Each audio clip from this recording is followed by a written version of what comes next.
Guys, দেখেন তো আমি কত বড় বোকা। আধা ঘন্টা আধা ঘন্টা ধরে ঝাঁটা দিয়ে পেটানোর পর বুঝলাম ওটা তেলাপোকা ছিল না, ওটা ছিল লিচুর বিচি।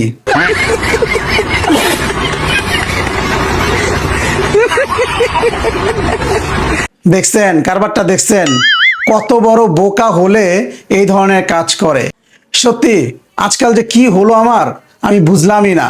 এরকম হাস্যকর হাস্যকর কাজ এখন করে থাকে। কারবার যেটাই করি, একটা কারবার কিন্তু একদম ঠিকঠাক করি। সেটা হলো কি, খাবার। দেখেন না আজকে কি নিয়ে আসছি, দেখেন দেখেন। উফ, রসগোল্লা দেখেন, চাঁদপুরের সেই বিখ্যাত আউয়াল সুইটস। যারা চাঁদপুর বাসে তারা কিন্তু খুব ভালো করে জানেন শ্বশুর বাড়ি থেকে গিফট পাইছে। তো চলেন বেশি কথা বাড়াবো না, রসগোল্লা তো একদম খাম খাম খাম খাম খাম খাম মুখের ভিতর করতেছে। তো চলেন একটা নিয়ে দেখি। ওফ, এই দেখেন কিভাবে রস পড়ছে।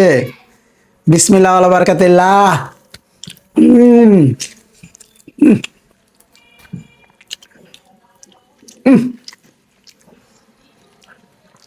বাইরে এরকম যদি 10টা খাই, 10টা মুখের কিছু হবে না, খেতেই ভাল লাগে। দুর্দান্ত, একটার পর একটা টপাটপ খেতে মন চায়।